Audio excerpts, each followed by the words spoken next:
सांख्यिकी के बारे में अध्ययन कर रहे थे। अभी तक हमने 14.3 तक कंप्लीट कर लिया।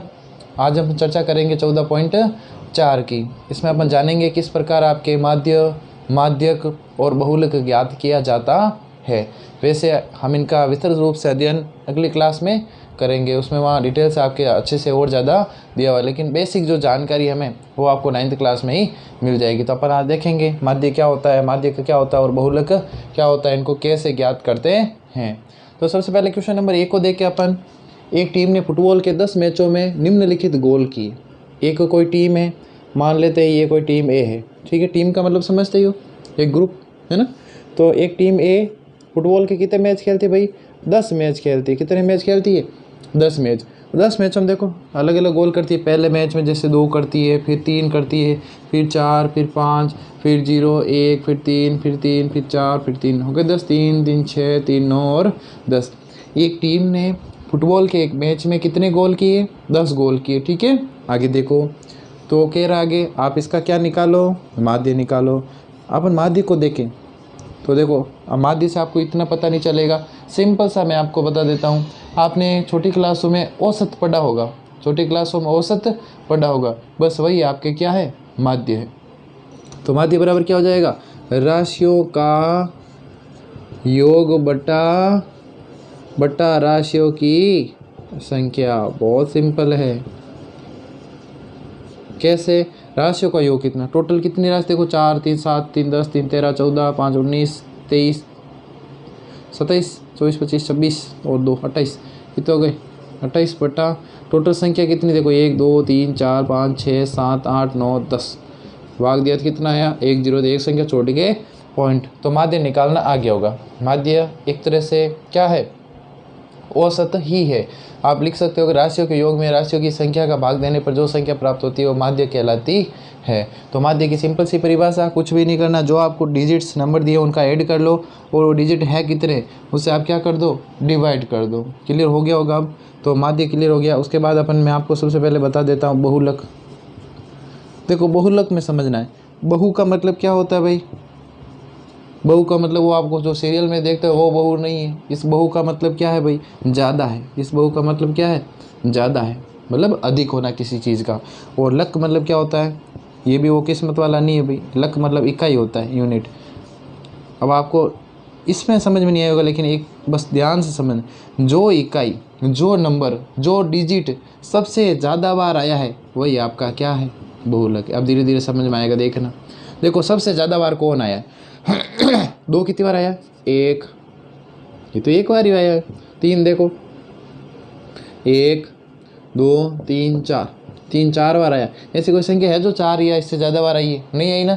जो संख्या सबसे ज़्यादा बार आती है वही आपकी क्या है, बहुलक है। लिखोगे क्या, सिंपल सा, कुछ भी नहीं लिखना है। सबसे ज़्यादा बार 3 है, 3 की आवृत्ति कितनी है, 4 है। अतः लिख देते हैं ना, अतः यह सर्वाधिक है। अतः बहुलक बराबर कितना, 3।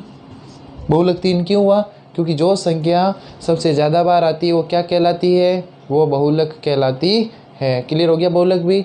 अब चलो लास्ट माध्यक में, ये दोनों आपके क्लियर हो गए। अब तीसरा पॉइंट बचता है आपके माध्यक वाला ना। माध्यक देखो कैसे निकालते हैं, ये दोनों तो आपको अच्छे समझ में आ गए होंगे। नहीं आए तो कोई नहीं, अगले क्वेश्चन में अपन इसके और क्वेश्चन ले लेंगे, इस सेकंड क्वेश्चन में और करेंगे अपन। वैसे इस चैप्टर में पूरा यही करना है हमें। देखो ध्यान से देखना है ना माध्यक को।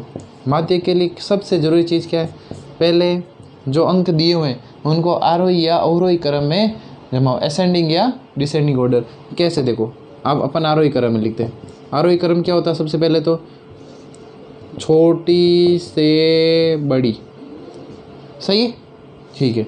अब सबसे छोटी संख्या कौन सी है ऐसे टिक लगाते रहो, लिखते रहो, पता चल जाएगा, कन्फ्यूजन नहीं होगा। देखो 0, 0 से फिर बड़ी कौन है, 1, हाँ ठीक है, 1 भी आ गया, फिर 1 के बाद 2, फिर कौन है, 3, 3, 3, 3, 3 कितने बार है, 4 बार है। 3 4 बार बना दिया, कितने, 4 3 3 हो गया। 4 कितने बार है, 4 2 बार है। और क्या है, 5 भी है, 3 3 6 7 3 10, कंप्लीट 10 हो गई पूरी। तो सबसे पहले क्या करना है, माध्य के लिए जो नंबर आपको दिए हुए हैं वो आपको आरोही क्रम में लिखने हैं। क्लियर? आगे देखो, तो मैंने आरोही क्रम में लिख दिया। अब कुछ भी नहीं करना, जो आपके बीच वाला नंबर है, जो बीच वाला डिजिट या नंबर है, जो बीच वाला अंक है, वही क्या है आपके माध्यक है। क्लियर हुआ होगा? वही क्या है, माध्यक है। अब आप पूछोगे सर कैसे, मैं छोटा सा नीचे देखो एक एग्जांपल देके समझाता हूँ। मैंने आपको डिजिट दिए 1 2 3, आरोही क्रम में लिखे हुए है ना। अब बताओ इसमें माध्य क्या है, तो आप कहोगे सर ने कहा था, अभी सर ने कहा था, सर ने क्या कहा था, बीच वाला नंबर। तो बीच वाला नंबर कौन सा है, 2, तो 2 आपके क्या है भाई, माध्यक है। कितना सिंपल सा है, बात आई समझ। आप कहोगे सर ये तो 3 नंबर है, तो ठीक है आपने बीच वाला बता दिया, 4 नंबर आओ तो कैसे बताओगे, देखो अभी बताते हैं। 1 2 3 4, 1 2 3 और 4। अब इसका माध्यक पहले तो आरोही क्रम में है, बिल्कुल कोई दिक्कत नहीं, आरोही क्रम में है ना, ठीक है। अब देखो 1 2 3 4, आगे क्या कह रहा है देखो ध्यान से। हाँ, इसका माध्यक निकालना है, तो देखो बीच में संख्याएं कौन सी है, 1 2 3 और 4, 4 संख्या। 5 होती तो हम 2 इधर छोड़ देते, 2 इधर छोड़ देते, एक संख्या कोई बीच में रह जाती, लेकिन संख्या तो 4 है, कोई टेंशन लेने वाली बात ही नहीं है। बीच में जो एक नहीं है, 2 संख्या तो है बीच में भाई।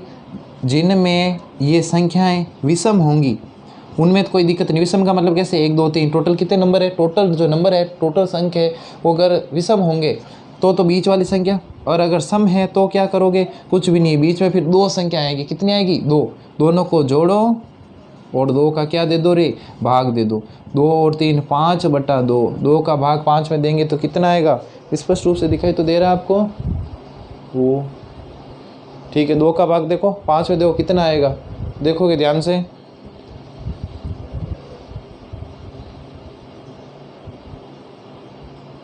दो का भाग अपन दिया कितना है, 5 में दिया, कितना आया 2.5। थोड़ा बहुत क्लियर हो गया होगा, है ना। चलो ये तो एग्जाम्पल था, अपन यहाँ पे समझते हैं। ठीक है, अब माध्य को अच्छे से समझना है, अभी तक छोड़ दो जो समझा उसको ना। अब देखो क्या करना है, सबसे पहले आपको किस में लिखना है, आरोही क्रम में लिखना है, मैंने लिख दिया। फिर देखो नंबर कितने, 1 2 3 4 5 6 7 8 9 10, ये तो 10 आ गए। तो 10 जब सम होते तो क्या होते हैं, बीच में 2 संख्या आती है, क्योंकि 10 में तो फिर बीच में 1 आएगा नहीं, क्योंकि 5 इधर रह जाएगी भाई। देखो 3 2 5 इधर रह जाएगी और 5 ही इधर रह जाएगी, तो बीच वाले तो कोई नंबर आएगा ही नहीं सम में।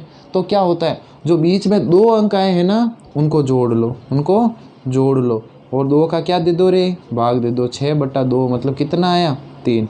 तो माध्य क्या हो गया, दिए गए अंकों को आरोही क्रम में लिखने पर जो मध्य का अंक है वो क्या कहलाता है, माध्यक कहलाता है। तीनों मैंने समझा दिए। माध्य क्या होता है, औसत टाइप होता है। बहुलक क्या होता है, जो सबसे ज़्यादा बार आता है वो बहुलक होता है।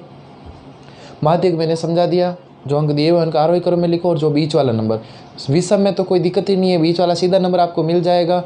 और सम नंबर है उसमें कुछ भी नहीं, बीच में 2 अंक मिलेंगे, दोनों को जोड़ के 2 का भाग दे दो।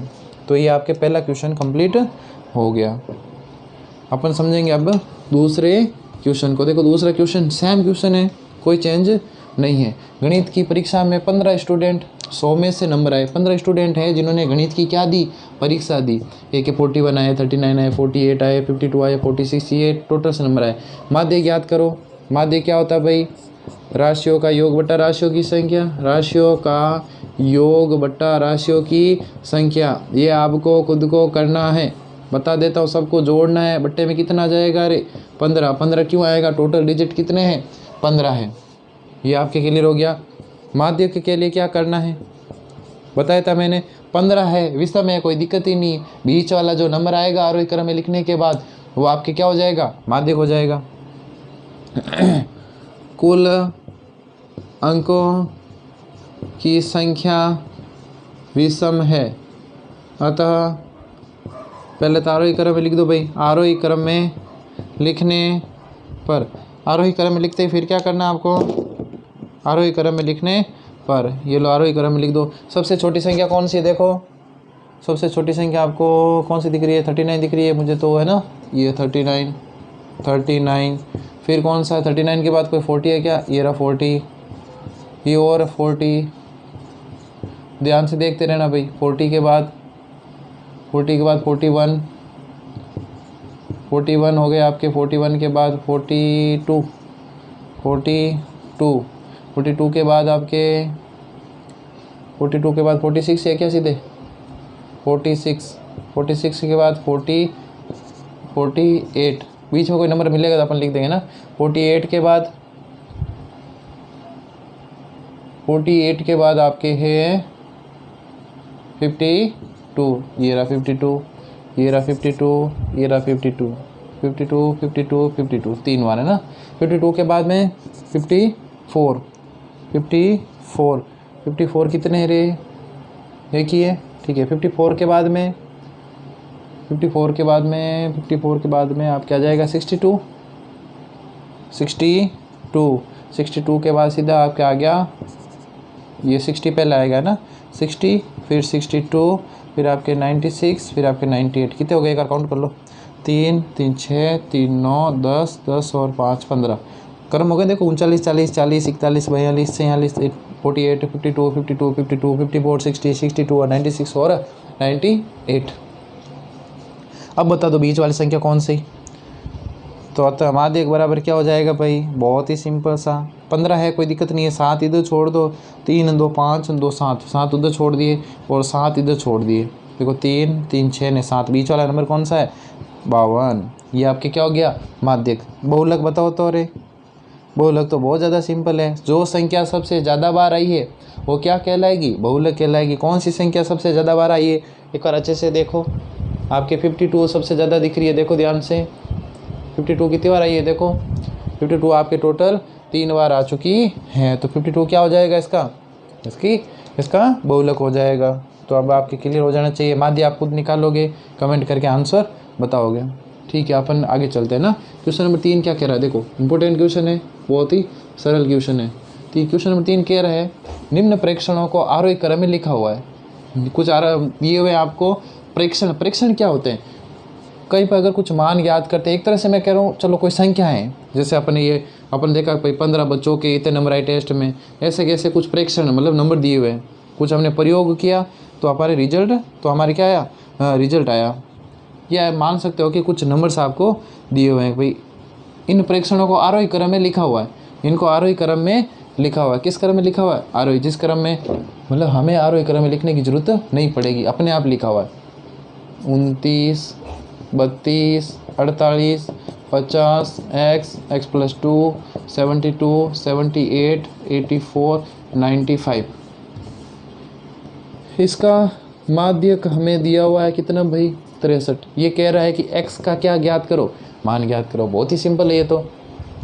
माध्यक निकालते कैसे थे याद करो, माध्यक के लिए तो बहुत सिंपल सा प्रोसेस था। क्या प्रोसेस था याद करो एक बार फटाफट। माध्यक के लिए क्या था, सम है तो बीच वाली दोनों संख्याएं, विषम है तो एक संख्या।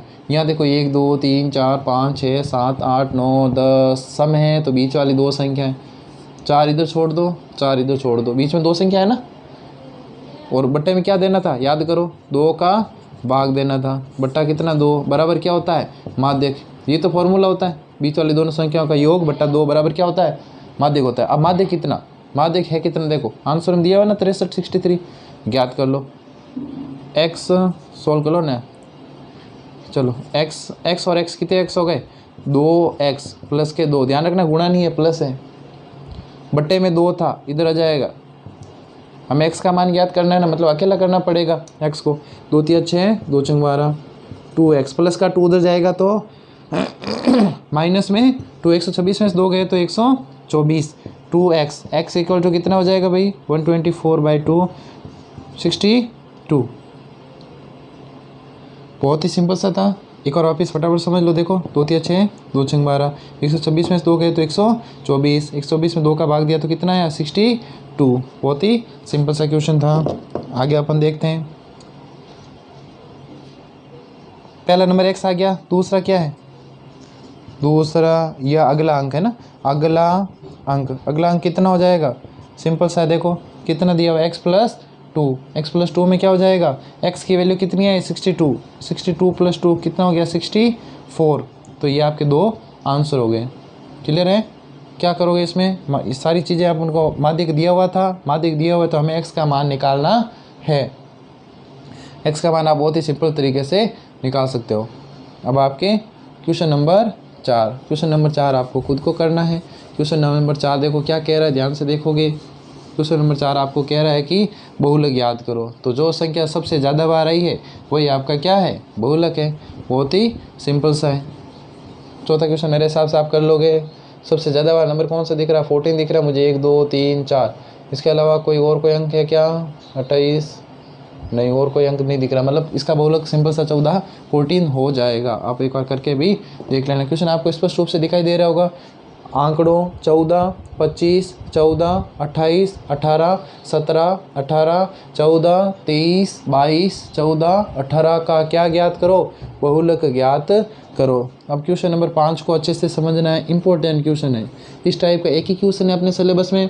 अगली क्लास में, अगले साल हमें खूब सारे ऐसे क्वेश्चन करने हैं। अब आपको फैक्ट्री में काम कर रहे 60 कर्मचारियों का क्या दिया हुआ है, वेतन दिया हुआ है। टोटल कितने कर्मचारी है, 60 कर्मचारी है। फैक्ट्री में काम कर रहे हैं ना, कितने जने काम कर रहे हैं, 60 जने। उनमें से 16 जनों का वेतन, 16 जनों का वेतन कितना है भाई, 3000 है। और 12 जनों का वेतन कितना है, 4000 है। और 10 जनों का वेतन कितना है, 5000 है। और 8 जनों का वेतन कितना है, 6000 है। 6 जनों का वेतन कितना है भाई, 7000 है। 8 6 के बाद 4000 कितने जनों का है, मतलब 4 जनों का वेतन कितना है, 8000। और 3 जनों का कितना है रे, 9000। और 1 जने का कितना है, 10000। टोटल हमने काउंट किया, कितने कर्मचारी आए, 60। इसका आपको क्या ज्ञात करना है, माध्य। देखो सिंपल सा मैं बताता हूँ। ये पहली बात आपके बारंबारता होती है, इसको क्या कहते हैं अपन, बारंबारता। अब आप कहोगे सर बारंबारता क्या होती है, बारंबारता जिसे हम फ्रीक्वेंसी एफ से लिखते हैं, इसका सिंपल सा मतलब होता है कि 3000 कितने जनों का है, बारंबार मतलब कितनी बार आया, तो कितने लोगों का पेमेंट 3000 है, 16 जनों का है। 4000 12 जनों का है।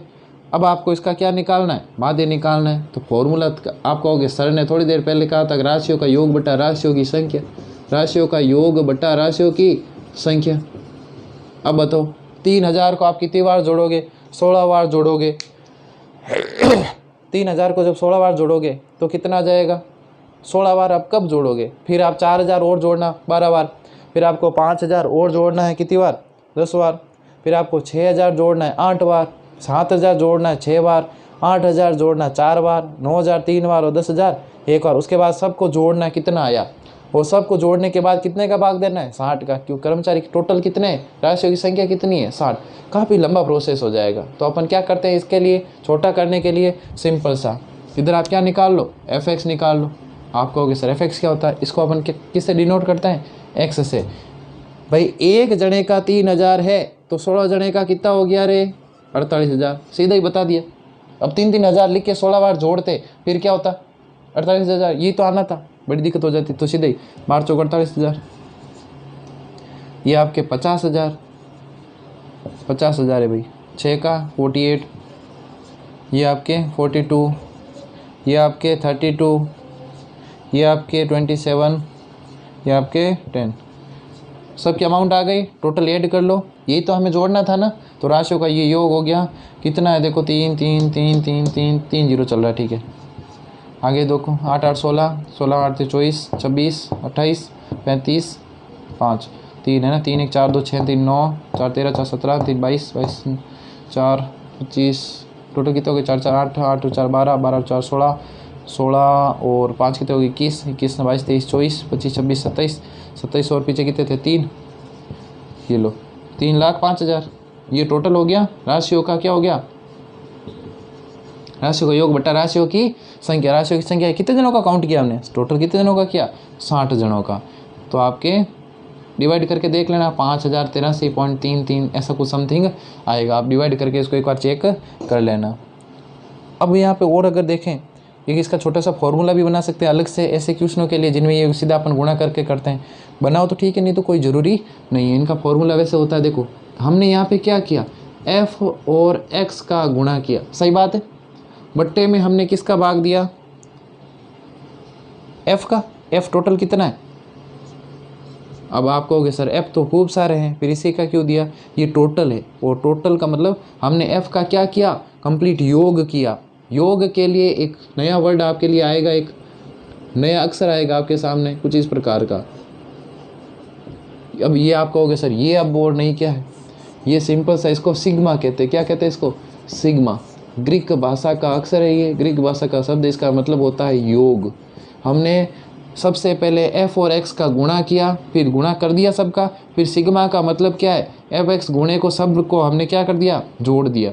तो सबसे पहले माध्य, इस माध्य को लिखते हैं एक्स, ऊपर एक देखो ऊपर लाइन खींची हुई है, इसको अपन कहते हैं बार, एक्स बार, इसको कहते हैं एक्स का माध्य बराबर सिग्मा एफ एक्स बटा sigma F. Sigma F x मतलब ये जो वैल्यू आई बट्टे में कितना? Sigma F. सिग्मा एफ मतलब सिग्मा का मतलब क्या होता है? योग। नया है, थोड़ा अटपटा लगेगा, बाकी ऐसे ही तो सीखोगे। कई सारी चीज़ें नई नई आएगी, नई क्लास है तो आएगी, सीधी सी बात है। पुरानी क्लास तो पढ़नी नहीं है वापस। और ये ग्राफ वाला कोई नहीं, आप आराम से जब भी आपके पास आए, वो मतलब जो भी आपके नोटबुक जब भी आए आराम से उसमें कर लेना। अभी ये करते रहो, फिर अपन क्या करेंगे? ग्राफ वाला अभी करवाएंगे नहीं, है ना। चलो, तो ये आपके कंप्लीट हो गया। फॉर्मूला अप्लाई करके माध्य बराबर ये फॉर्मूला अप्लाई करके इनकी वैल्यू मैंने रख दी, और ये आपके आंसर। अब आपके है लास्ट क्वेश्चन, बहुत ही सिंपल सा क्वेश्चन है और छोटा सा क्वेश्चन है, बस थोड़ा सा उसमें क्या करना है? समझना है। उसके बाद अपने सांख्यिकी कंप्लीट। अपन आगे देखते हैं कौन सी प्रश्न वाला साइड देख लेंगे। छोटी छोटी जो है वो पहले कर लेंगे। एक निर्देशांक ज्यामिति साइड छोटी है, ज़्यादा बड़ी है नहीं, तो अपन उसको पहले कर लेंगे। काफ़ी दिन से थोड़े कंटिन्यू थे नहीं, अब अपन कोशिश करेंगे कि कंटिन्यू रहे, है ना। तो लास्ट क्वेश्चन देखो, निम्न स्थिति में उदाहरण सहित समझाइए। आपके पास अलग अलग कंडीशन दी हुई है, आपको एग्जाम्पल देके अच्छे से इसको समझाना है। फर्स्ट कंडीशन क्या कह रही है? देखो, माध्य ही केंद्रीय प्रवृत्ति का उपयुक्त माप है। आप कहोगे सर माध्य तो ठीक है आपने समझा दिया, पर ये केंद्रीय प्रवृत्ति क्या है? देखो सिंपल सा, ज़्यादा कुछ समझना नहीं है। केंद्रीय प्रवृत्ति के 3 प्रकार के माप है। केंद्रीय प्रवृत्ति के माप, केंद्र की ओर प्रवृत्ति किस प्रकार की है वो माप देखने के लिए 3 प्रकार के माप काम में लेते हैं। बताया था मैंने, माध्य, माध्यक और कौन सा? बहुलक। तो आपको इतना ध्यान रखना है, केंद्रीय प्रवृत्ति के कितने माप है? 3 है, माध्य, माध्यक, बहुलक। पहला क्या कह रहा है आपको? माध्य ही केंद्रीय प्रवृत्ति का उपयुक्त माप है। ये कह रहा माध्य बढ़िया है, माध्य केंद्रीय प्रवृत्ति का क्या है? केंद्रीय प्रवृत्ति का उपयुक्त माप है। ये हमें क्या करना है? समझाना है, एग्जाम्पल भी देना है सबके, है ना। माध्य केंद्रीय प्रवृत्ति का उपयुक्त माप कैसे है? मैं आपको कारण बताता हूँ, क्योंकि याद करो, जैसे किसी संख्या कोई आपको 4, 5, 6, 4, 8 ये कुछ इस प्रकार की संख्या दे दी, एक और दे दी जैसे 5। अब आपको क्या निकालना है? माध्य निकालना है। तो माध्य कैसे निकालते हैं इसमें? 5, 4, 9, वही 5, 4, 9, 6, 15, 4, 19, 19 और ये 20, 20 और 4, 24 और 8, 32 बट्टा कितने? 3, 3, 6, 6, 5, 30 पॉइंट समथिंग। तो ये 5 जो आया सबके आसपास है, और हमने सभी अंकों का इसमें क्या किया? प्रयोग किया। जबकि देखो याद करो, माध्यक में क्या होता है? माध्यक में क्या होता है? आरोही क्रम में लिखने के बाद एक ही तो अंक काम आता है जो बीच वाला होता है। और बहुलक में क्या होता है? जो सबसे ज़्यादा बार आता है वही क्या है? बहुलक होता है। लेकिन इसमें देखो क्या समझना, हमें कैसे बताना है कि माध्य सबसे बढ़िया है? माध्य इसलिए बढ़िया है, इसलिए अच्छा है क्योंकि इसमें सभी मापों का प्रयोग किया जाता है, अर्थात सभी चरम मान का प्रयोग होता है। इसलिए ये क्या है भाई? केंद्रीय प्रवृत्ति का उपयुक्त माप है। प्रश्न छठा है अपना प्रश्न, इसमें ज़्यादा कुछ भी नहीं है। आपको एक तो ये लाइनें लिखनी है, एग्जाम्पल आप कुछ भी दे सकते हो, जैसे यही मैंने दिया ना, 4 + 5 + 6 + 4 + 8 + 5 बट्टा कितना? 3, 3, 6 कितना आया था योग? जितना भी आया था आप लिख देना ना एग्जाम्पल देके। आप इसमें लिखोगे क्या? देखो सिंपल सी बात है, सबसे पहले मैंने बताया केंद्रीय प्रवृत्ति के 3 प्रकार के माप, माध्य, माध्यक, बहुलक, सब अपनी अपनी जगह बढ़िया है। लेकिन अगर हमें पर्सन में कह दे कि माध्य की तारीफ करो तो हमें माध्य के बारे में लिखना है। हम किसी के भी बारे में लिख सकते हैं, कैसे लिखते हैं आगे और अपन चर्चा करेंगे इसके बारे में। तो सबसे पहले इसने कहा कि भी आप बताओ कि माध्य सबसे बढ़िया माप है, केंद्रीय प्रवृत्ति का सबसे उपयुक्त माप कौन सा है, माध्य है। तो इसको हम कैसे समझाएंगे, सिंपल सा है, माध्य इसलिए बेहतर है क्योंकि इसमें हम सभी अंकों का प्रयोग करते हैं, सभी अंकों का प्रयोग करते हैं ना। बिल्कुल, देखो आपने एग्जाम्पल भी दे दिया, एग्जाम्पल दे दिया, इसलिए ये क्या है, माध्य प्रवृत्ति का केंद्रीय प्रवृत्ति का उपयुक्त माप है। अब दूसरे प्रश्न में क्या कह रहा है, देखो माध्य केंद्रीय प्रवृत्ति का उपयुक्त माप नहीं है जबकि माध्यक है। दूसरे प्रश्न में हमें क्या बताना है कि माध्य केंद्रीय प्रवृत्ति का उपयुक्त माप नहीं है जबकि माध्यक है। आप कहोगे सर ऐसे कैसे, अभी तो आपने कहा कि माध्य केंद्रीय प्रवृत्ति का बढ़िया माप है, समझाया भी आपने, उदाहरण भी दे दिया। अब आप कैसे कह सकते हो कि माध्य उपयुक्त माप नहीं है। देखो कई बार होता है, हमें क्या देखना होता है, हमें ये देखना होता है किसी भी चीज़ को अपन दो तरीके से बता सकते हैं, अच्छाई बता सकते हैं और बुराई भी बता सकते हैं। जैसे हमसे पूछा माध्य की अच्छाई बताओ, जैसे माध्य केंद्रीय प्रवृत्ति का अच्छा माप है तो हमने बता दिया इसलिए अच्छा माप है। अब हमें बताना ये अच्छा माप नहीं है। एक एग्जाम्पल देता हूँ, आपको समझ में आ जाएगा। जैसे एक बालिका है, उसके बारे में देखो मैं अच्छी बुरी दोनों बातें बता देता हूँ। ये बालिका है, देखो अच्छी वाली बातें पहले बता देता हूँ। पढ़ाई में होशियार है, मतलब पढ़ाई में ठीक है, नंबर भी खूब आते हैं, फालतू पंचायती करती नहीं है ज़्यादा, ठीक है। अच्छी वाली चीज़ें कह रही, मैं अच्छी वाली चीज़ें बता रहा हूँ, अब कह दिया नहीं इसके भाई ये अच्छी नहीं है, इसके बारे में बुरी वाली बताओ, क्या बताएंगे। नंबर, एक तो पहली चीज़ बता सकते हो गुस्सा बहुत करती है, गुस्सा बहुत करती है। इसके अलावा और क्या बता सकते हो, नंबर थोड़े से कम आते तो बहुत ज़्यादा रोती है। मतलब सिंपल सा मैं एक एग्जांपल देना चाहता हूँ कि आपको कहे कि किसी चीज़ की बुराई बतानी है तो आप उसकी क्या बताओगे, बुराई बताओगे। आपको कहे किसी चीज़ की अच्छाई बताओ तो आप उसी चीज़ की क्या बता सकते हो, अच्छाई बता सकते हो। बस वही वाली चीज़ें हमने माध्य को कहा कि भाई इन्होंने कहा अच्छा है, हमने समझा दिया। अच्छा कैसे, क्योंकि इसमें सभी मानों का क्या किया जाता है, प्रयोग किया जाता है, बिल्कुल करते भी। ये देखो अब आप समझाते हैं, देखो अच्छा कैसे नहीं है ये समझाते थे, देखो अच्छे से देखना है। एक एग्जांपल देता हूँ मैं आपको, 2 3 4 3 6 5 और आपके 120, ये कोई डिजिट आपको दिए हुए है ना। अब कहेंगे माध्य ज्ञात करो और एक माध्य के ज्ञात करो। सबसे पहले अपन माध्य ज्ञात करते हैं। देखो ऐड करो, 3 2 5 5 4 9 3 12 6 18 23 23 2 और निकले थे ना 25, एकदम से ऐड आराम से हो जाएगा। तो हो जाएगा आपके 5 4 145 बट्टे कितने, 1 2 3 4 5 6 7 8 8 एकम 8 8 8 64 18 पॉइंट समथिंग। अब 18 देखो कहाँ है, यहाँ आसपास ही नहीं है। देखो 18 क्या 2 के पास है, 3 के 18 के पास है, 4 के 18 के पास है, 5 की ये 3 के 18 के पास है, 6 है क्या, देखो। तो इस प्रकार के नंबर आ जाए जिसमें क्या होता है, 1 2 नंबर क्या हो जाए ज़्यादा दिए हुए, बाकी सारे छोटे नंबर, एक आधा नंबर बड़ा दे दिया तो फिर क्या हो जाते हैं, सारे मान क्या हो जाते हैं, प्रभावित हो जाते हैं। अब इसका माध्यक निकालो एक बार, देखो सबसे अच्छा मान कौन सा होता है, हमें तो एग्जाम्पल देना है। तो माध्यक के लिए आरोही क्रम है 2 2 3 3 4 5 6 120 लिख दिया हमने। 2 2 4 3 7 8 8 है, तो याद करो क्या था, सम है, बीच वाली दोनों संख्याएं, 3 इधर 3 इधर, 3 और 4 को जोड़ो, बट्टे में कितना का भाग, 2 का, 7/2 मतलब 3.5। ये देखो लगभग जो मान 3.5 है, काफ़ी सारी संख्याओं के आसपास है। देखो खाली एक ही तो नहीं है, खाली एक के ही तो ये पास नहीं है, बाकी सभी के ये पास है। अब आप कहोगे सर बाकी सब तो ठीक है, लिखेंगे कैसे। देखो सिंपल सा, ये तो मैंने बता दिया कैसे लिखना है। इस सेकंड वाले में क्या करना है आपको इसमें लिखना है कि माध्य से कुछ परिस्थितियों में माध्यक बेहतर है।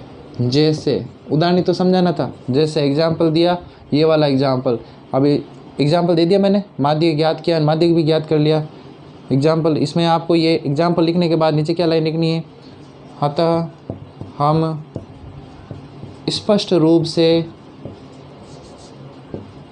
देख सकते हैं कि माध्यक का मान ज़्यादा प्रभावी है। ज़्यादा प्रभावी कैसे हो गया भाई? ज़्यादा प्रभावी इसलिए हो गया कि सिंपल सा इसमें क्या था, सारे लगभग काफ़ी सारे मान इसके क्या थे, निकट थे, इसलिए मान कैसा हो गया, प्रभावी हो गया। बहुत ही सिंपल सा था।